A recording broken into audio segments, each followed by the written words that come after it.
everyone, and welcome back to my channel. This is Esosa, so the face behind Esosa Fashion. So today I want to take you guys through how to take a female body measurement. I'm doing this because I post so many tutorials regarding corsets and bustier, and I realized that some people don't know how to take a female body measurement. So when I'm talking about the basic body measurement, they don't really understand what I am talking about. That's why I am doing this video. So I have my mannequin here, and I'm gonna have to place a tape on some parts of the mannequin's body so that it's easy for you guys to understand some of the things that I'll be explaining. So it is very important that you want to take a body measurement so that when you make your dress, it's going to fit right. Because if you don't get the measurements right, nothing else is going to fit. So the first thing you want to know how to take is the shoulder measurement. The shoulder measurement is very important. So you usually take it like across the shoulder, and you have to make sure that it stops right on the joint you can feel on the shoulder here. So this is it on the mannequin. Because this is a mannequin, and this is where it's going to stop, because from here the hand starts. So pay attention to the way I placed the tape on the mannequin. It's placed this way, it's a bit curved. So when you want to take your shoulder measurement, you don't want to just come straight like this. You want to place it on that shoulder bone and let it rest this way. So it will be resting on the neck and coming all the way like this. So that's how to take the shoulder measurement.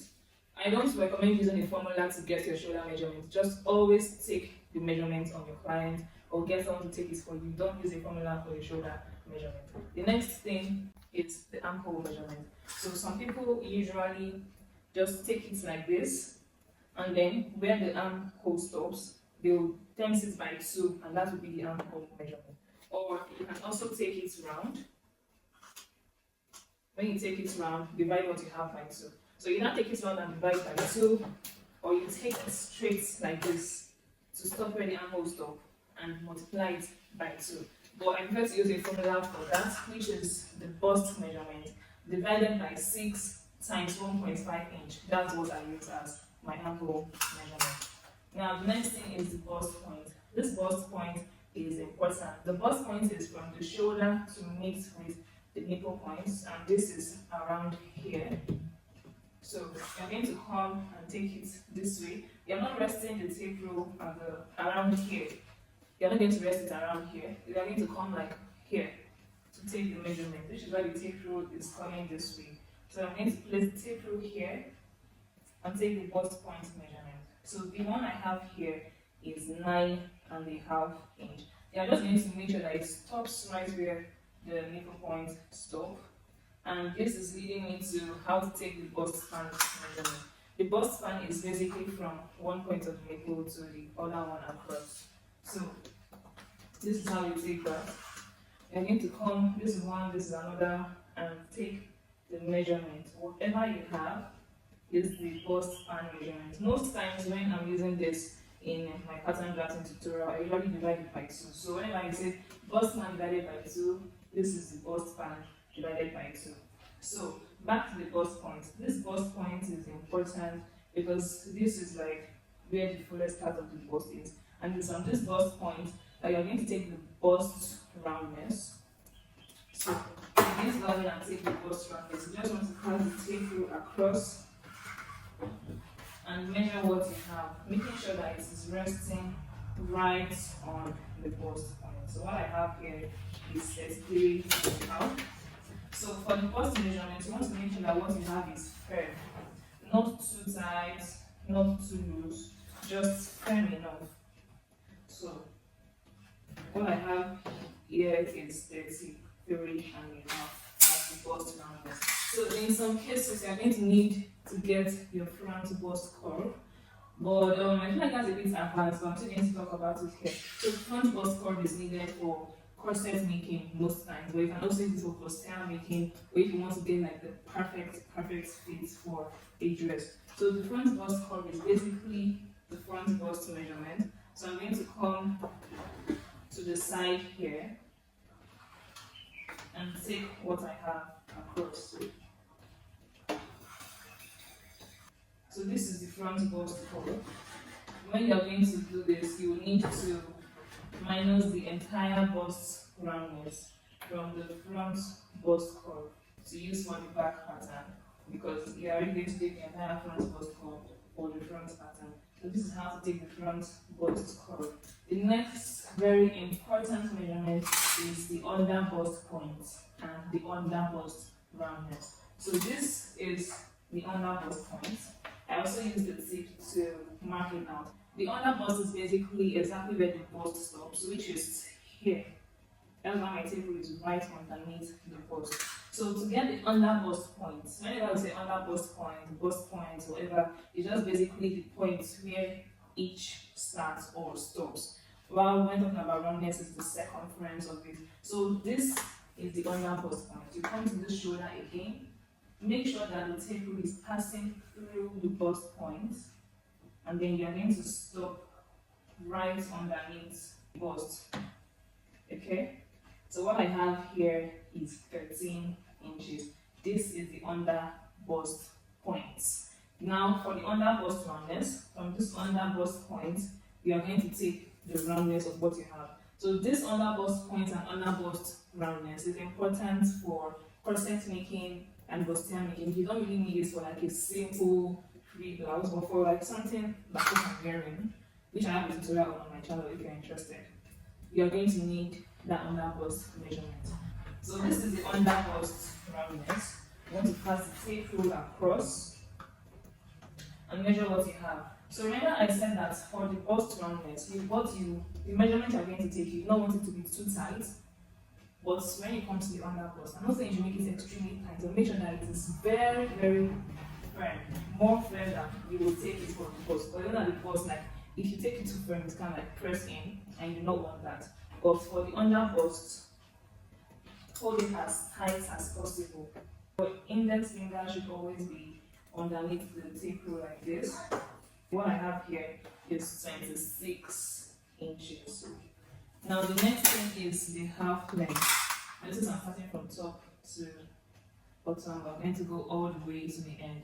So this half length is also important for making your dress fit, because like if you don't get the half length right, the fit of the dress can be completely off. Some people usually use the under bust point as the half length, and that is very incorrect. The under bust point is basically just the umpire waist, but it is not the main waist. The natural waist is where the half length is.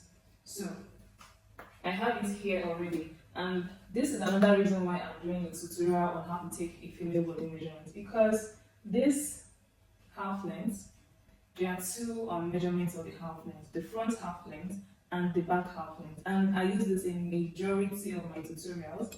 So I just want to make sure that you guys have really followed my tutorial to get it. That's why I'm doing this. So for this half length, it's basically from the shoulder, and they are not coming this way. You want to make sure it passes through the bust. And then you're going to determine the smallest part of your waist. That is where the half length is. So I already used the tape rule to determine that on the mannequin. And what I have here is 16. So 16 is the front half length. This half length measurement is what you are going to use when you are taking your waist roundness. So it's from the half length that you come and take the waist roundness. So before we get to the waist roundness, let's move on to the back half length. So I'm flipping this over. As you can see, the tape goes all around the mannequin in this area here. So that's because I want to illustrate something for you guys. Remember that the front half length is 16 inches. Now let me go ahead and take the back half length. So the back half length is going to be from the shoulder, and it will also stop right on the smallest part of the waist. Now what I have here is 14. So can you see what I'm trying to talk about? The back half length is 14 and the front half length is 16. The question now is, how are you going to source that out? That is where a side dart comes in, a side bust dart. That is going to take off the difference between the front half length and the back half length. And now let me tell you why there's a difference between the front half length and the back half length. As you can see, the back is flat. Nothing at all, just flat or slightly curved. But when it comes to the front, we have the bust area here before we get to the smallest part of the waist. So this is the reason why there is always a difference between the front half length and the back half length. And depending on how busty you are or your client is, the front half length will be drastically different on the back half length. It can span from 1 inch if you are not a very busty person to 2 inches, 2.5 to 3, depending on the size of bust that you are working with. So for this, the difference between the front half length and the back half length is 2 inches. So this is why it's usually advisable that if you are a beginner, you tie a rope around your waist before you take your measurements. Now you will get it right. So guys, if you want an in-depth understanding on how to take out the difference between the front half length and the back half length, just click on any of my corset or posterior tutorial and it will help you understand it. You can just fast forward to that part that you want. So after taking the half length, next thing is the full blouse length. So for most people, they usually let this stop at the hip line. I'm going to get to the hip line soon, but basically your blouse can stop anywhere. This one, for example, is like stopping above my hips. It's like on my upper hip point. So any measurements that you are taking, you need to know that it must pass through the bust. Whether it is the bust point, the under bust point, the half length, blouse length, or any other measurement all the way down, you want to make sure that it passes through here. You do not want it like this, you do not want it like this either. It must be right through those bust points, okay? So, back to the blouse length. You just need to come like this and take whatever measurement or length that you want as the blouse length. So most times you usually stop right on the hip line. So now to the hip line. The hip line is basically the measurement from the natural waist, that is the half length point, to the fullest part of your hips. I'm touching mine is just like right here. So you want to determine the fullest part of your client's hip or yours. That is where the hip line is going to stop. So I already taped this for you guys to get it. This is the natural waist, this is the half length. And remember, it is on this half length that you're going to take your waist roundness. Sorry, I don't think I mentioned that. So you're just going to come like this and take your waist roundness. For this one, also make sure that it's very tight, so it fits and snatches the waist a bit, not too much. And remember to place your finger underneath the tape rule, as this will give it a little bit of ease allowance and it will still fit perfectly. So the waist measurement here is 24 inches as the roundness. Now back to the hip line. So from this hip line, you're going to come from the half length. Place your tape rule and find the fullest parts of the hips. So for this mannequin, it is 9 inches. 9 inches is the fullest part, as you guys can see. So this is why this is the hip line. This hip line is very important as well for making a very well-fitted dress, skirt, trouser, whatever you want to sew. Because if you don't get the hip line right, when you take your hip measurement, it's going to come out looking weird. So imagine making your hip line 12 when it is 9, or 6 or 7 when it is 9. It's not going to look well fitted when you make your dress. So you do not want that. So make sure that you pay attention to this. If I want to take it on myself, I know where the smallest part of my waist is. I'll just come. This is it. I can feel it already. Usually it's fleshy. For someone that has a body, it will be fleshy. If it's not fleshy, it will be like kind of. Mine is 9.5 inches. Okay? You can see where I placed the tape rule. This is how you want to take your hip measurements. The next thing is the hip roundness. Remember, all this while I've been talking about the roundness, I said make it firm. Make the bust firm, but not too much, it doesn't press in. Make the under bust tight. Make the waist roundness tight. But when it comes to the hips, you want to be very careful with how you take your measurement. So you're going to grab your tape, you can pass it around your client or yourself. And adjusting the tape rule. Don't just come and take something like this, like what I have now is just 38.5. And say you're taking your hip measurements, that is not going to work. When you're taking your hip measurements, just let your tape rule be free, okay? And then you just want to keep rotating the tape down the hips. So you're not just going to stop here, you're going to keep going. See how the tape rule moves through the hip area. Okay, and then when it drops, that's the measurement. Now what I have is 40.5 instead of the 38.5 that I have earlier as the hip roundness. Now the reason why this is important is because if you just take the hip roundness, let me do it on myself, just like this. My hip should be around 41 or 42. My weight usually fluctuates, I don't know right now. If I just take it this way, what do I have? I have 39. I know for sure that this is incorrect. And also, you can see that I'm holding it tight. You don't want to take your hip measurement like that. Because if you sit down and you with a hip measurement taken this way, the skirt might rip first of all, and it will even be too tight before you sit down. And you don't want that. So you want to like move it around the hips, and notice that when I'm doing this, my hand, my index finger, okay, right now I can't use my index finger, so I'm using my thumb. So it's not just on one place, it's on two sides of the tape rule. This is to add more ease to the butt and hip area. So this is my hip measurement. You can see that it's going up, moving up and down freely, but when it gets the hips, it's a bit more firm. When it goes down, it's going down properly. It's coming up properly as well. And I have my thumbs on two sides of the tape rule. This is to add more ease compared to when you take it on the waist, just your index finger on one side only, so you don't add too much. And now what I have is 40.5, like almost 41 inches actually, is what I have as my hip roundness instead of 39, which I took earlier. So that's how to take the hip roundness. Now, next thing is the above knee point. This above knee point is also something I talk about in majority of my skirts and dress tutorial.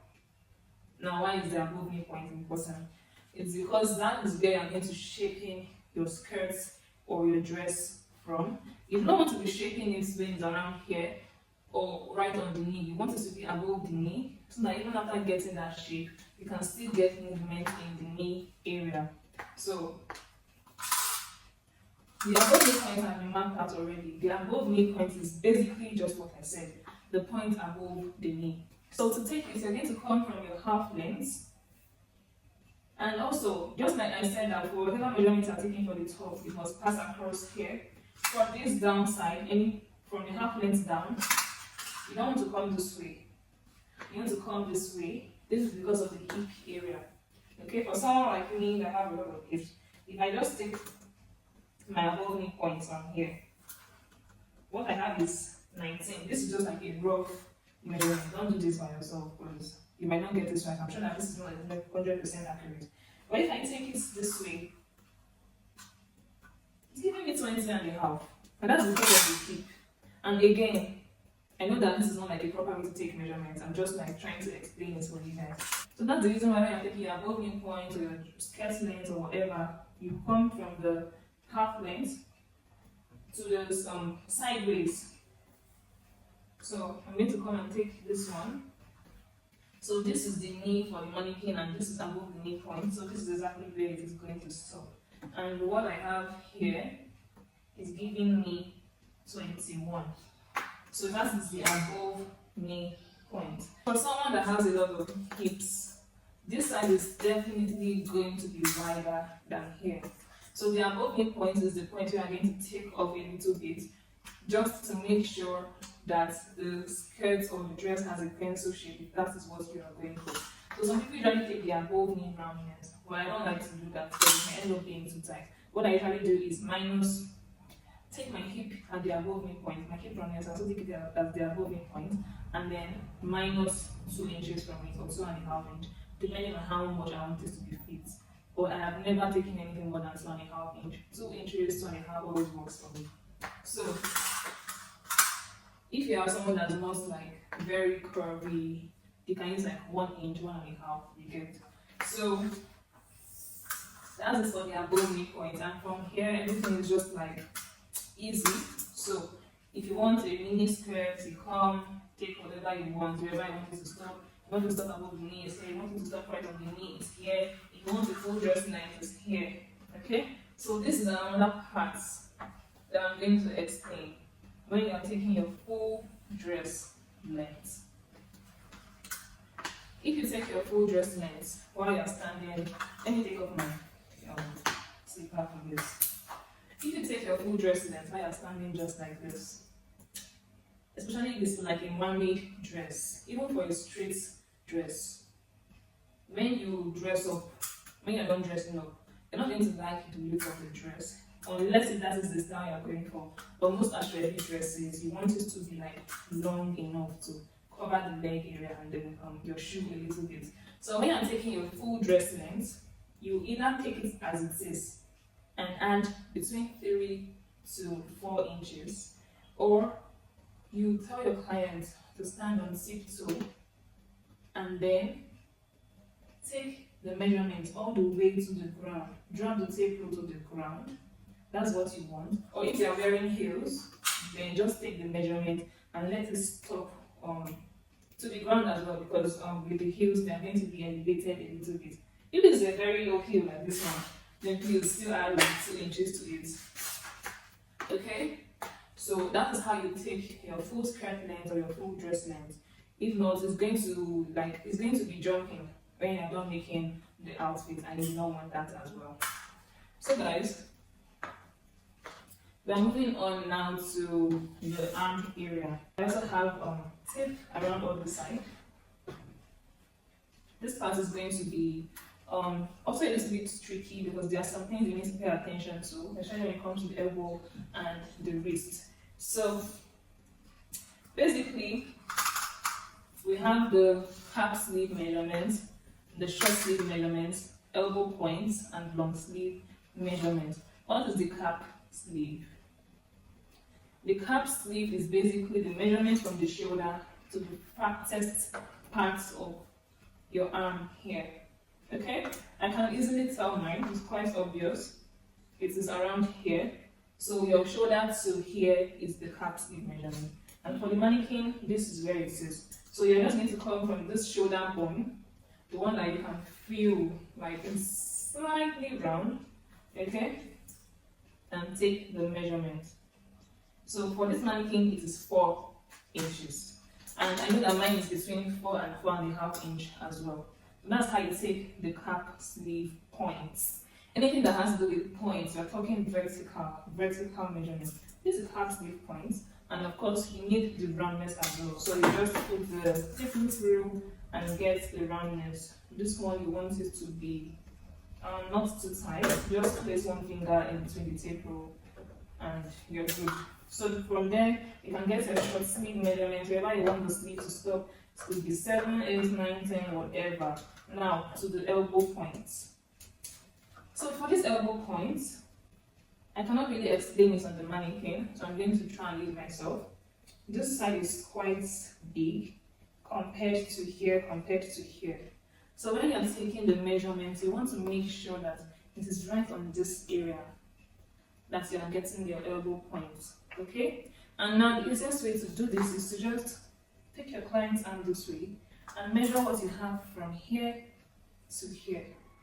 This is the elbow point, okay?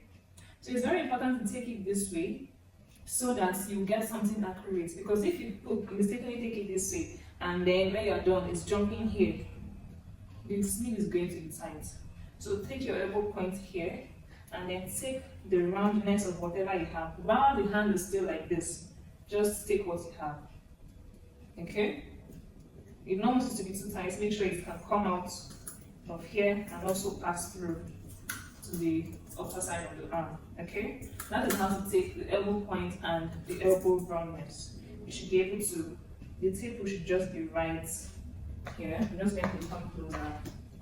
Okay, should just be there this way. Now the next thing is the long sleeve. So the long sleeve is from the shoulder to the wrist. But if you take it this way, the long sleeve can also be short. So how are you going to take the long sleeve measurement? It's going to be a continuation of how to take the elbow point measurement.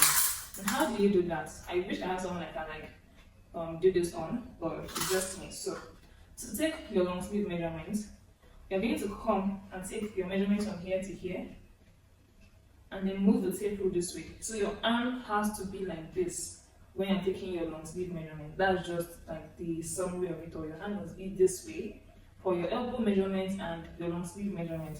So this is not how to actually place the tape rule, but assuming I want to take this on a client's body, I would come this way and then continue all the way to where I want the sleeves to stop, and that is how you are going to get the accurate measurement of your long sleeve length. So after that, the next thing is the long sleeve, the roundness where the long sleeve stops. Some people will just come and take their wrist roundness like this and say they are taking the roundness of where the long sleeve stops, but that's not how it works, because if you take it exactly like this, how are you going to put on or take off the dress later? Unless if it is a stretchy material. If this is not a stretchy material, then just like we did for the hip roundness measurement, you want to make sure you're just going to be adjusting the tape rule little by little until your hand can pass through it, and this is what you will use as your roundness. So what I have here is 8. You can see I can put it on. It's still a bit fit, and I can take it off. That's what you want, because if you come and take it this way, now what I have is 6. I can't take it off. I can't even put it on. It won't pass through this my palm. So take note of that also when you are taking your long sleeve measurements. And with that, I think I've covered the basics on how to take a female body measurement.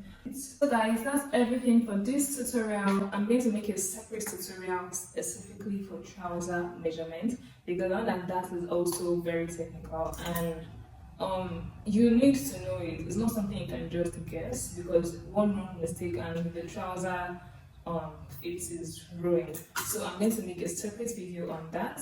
In the meantime, do well to check out my other videos on how to draft a basic bodice block, a basic dress block. I have 2 for the dress pattern. One is the beginner, one is the advanced. In the advanced one, I explain how to take in the side glass for the front and the back half length, and also under butt contour and things like that. I also have a video on how to draft a basic skirt pattern, another on how to draft a female trouser pattern, and finally how to draft a basic sleeve pattern. So if you watch all of that video, including this, I'm sure that your learning experience on my channel will be better. So thank you so much for watching, and do well to stay tuned for the trouser measurements. So if you have any questions, leave them in the comment section and I'll make sure to respond to all of them. Thank you so much for watching, and I'll see you guys in my next video. Bye!